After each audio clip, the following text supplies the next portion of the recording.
So there's been a few things going on in the gaming world this week that I want to quickly talk about, share my thoughts, and just share the news in general.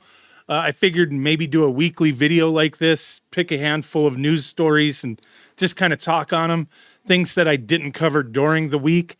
Don't know what to call this series of videos yet, but if you guys have any ideas, let me know in the comments down below. But one of the big ones, we got a couple that I want to talk about today. One of the big ones is Stellar Blade. I picked up my copy yesterday. I have been enjoying it. I did play the demo. My only issue with the game was that the audio mix was kind of weird. I have like Dolby Atmos and surround sound, and just the way things were coming out of the speakers is weird. Can't figure that out. But overall, it's been an enjoyable experience. But there's been a lot of backlash over the past couple days.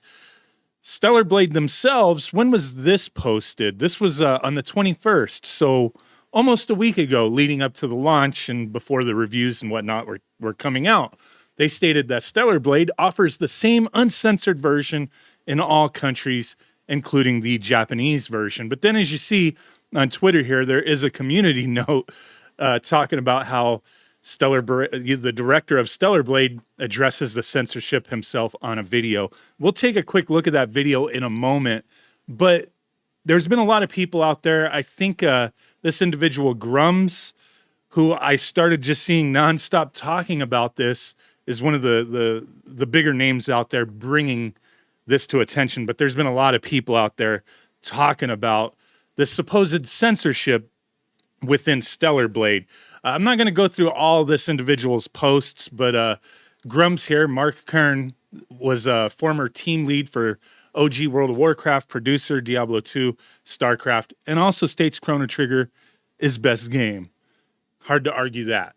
But he's got a lot of posts here, a lot of things that he's sharing from other individuals, and it appears the issue, maybe a few things. Costumes is one of the biggest ones I've seen being talked about, that certain costumes have been censored or altered, however you want to look at it. Censorship, I mean, how do you define censorship? I mean, everything's got a definition, but people will twist definitions of words to, fit whatever narrative they're trying to drive home. But the way I look at censorship is the actual definition, which is the suppression of like speech, communication, forms of art, hiding things, changing things due to the possible offensiveness to it, the sensitive nature that some people may perceive. That's what censorship is. It's like you censored something because of the possible harm that it could cause, or it's offensive in some means. I don't see how like the character in Stellar Blade is going to be offensive, but the changes here have been like the cybernetic bondage costume. The boobage there has been covered up a bit underneath. Still a nice looking costume, right? But people are pointing that out. That's not what the unpatched game ships with. So why is it being censored? Same thing down here, Holiday Rabbit. The sides of this area up here, there's been some additional material added. And then over the boobs, they're blocked. What?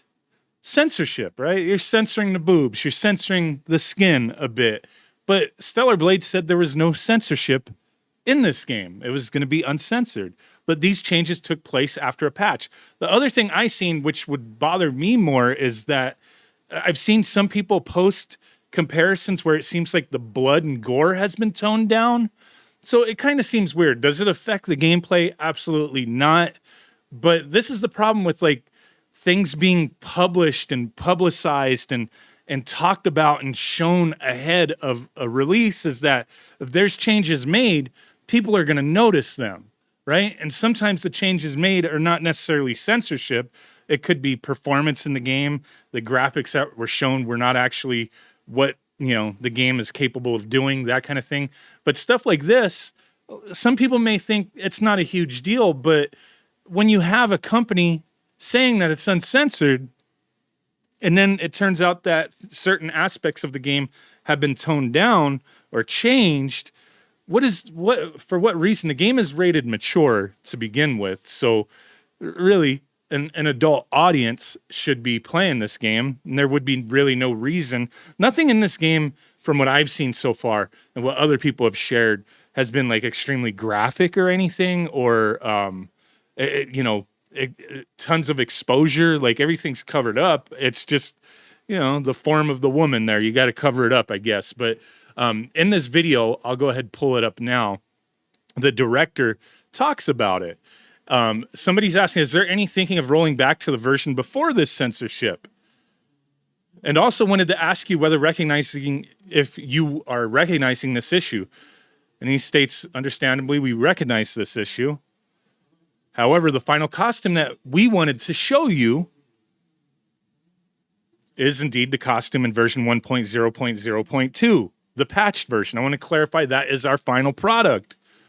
However, I know this is not an answer enough to convince our users. It's really it's a strange thing, in my opinion. There's an internal discussion ongoing regarding this, he states. So I think we'll have a chance to answer it soon. So maybe in the coming days or maybe next week, who knows for sure, they may talk about the reasoning behind this, possibly not, or maybe just continue to hit home that this is what we intended. My thought on a game being censored in this regards, where it's like certain things are changed, was that Sony's doing, or was that the intention of Stellar Blade, their director, their team? Did they look at these costumes and be like, you know what, I kind of like it a little better like this?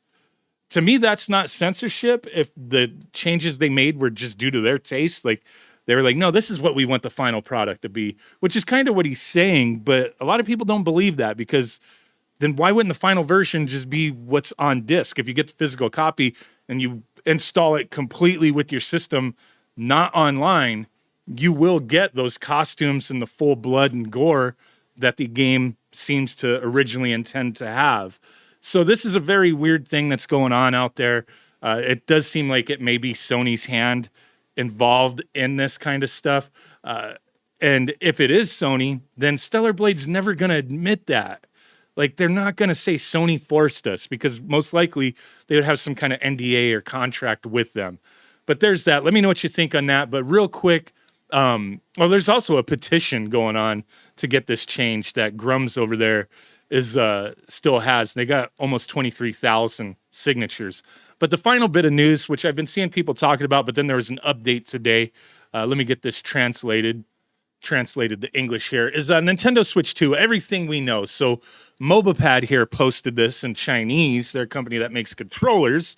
And it seems interesting because things keep changing every day. Always take this kind of stuff with a grain of salt when it comes to rumors and stuff about Nintendo and their upcoming system.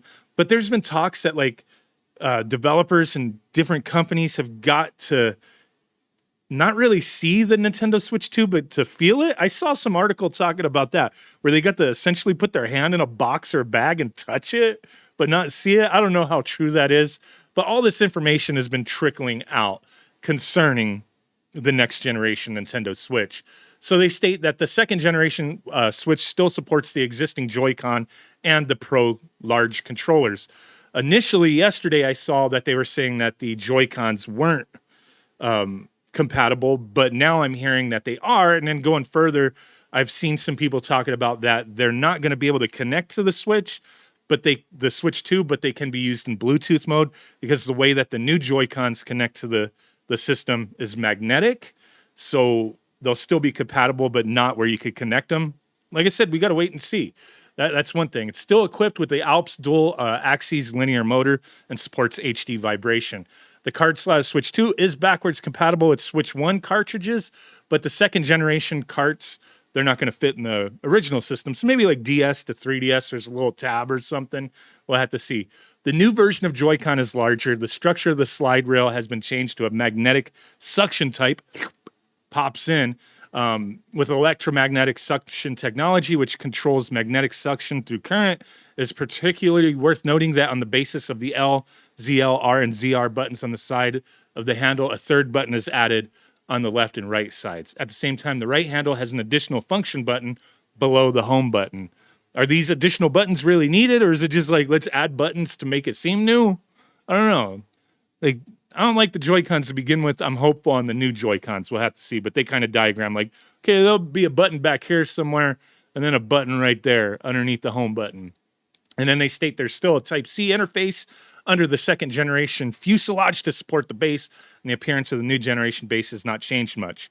Corners on one side have become more rounded and support 4K output. The new system has a dampening bracket to have a wider range stand, essentially, like, the OLED changed the stand there. The screen size upgraded to 8 inches and has a resolution of 1080p on, when you're in handheld mode. And that's pretty much it. Like, nothing really crazy that I'm hearing here. Is this all rumor? Is this firsthand knowledge from Mobapad, who deals with making video game accessories? We'll have to wait and see. I think it's interesting to see some of the speculation. A lot of people hate the talks on Switch 2 rumors, which is one of the reasons I don't talk too much about it unless it's really interesting. And I just wanted to throw this one out there, as I've been seeing a lot of talks, as I'm sure news is going to have to officially be coming out at some point. I would imagine later in this year they will start talking about it, and then it'll launch next year. Those are my thoughts on this whole thing. Let me know what you guys think. Thanks for watching. Bye.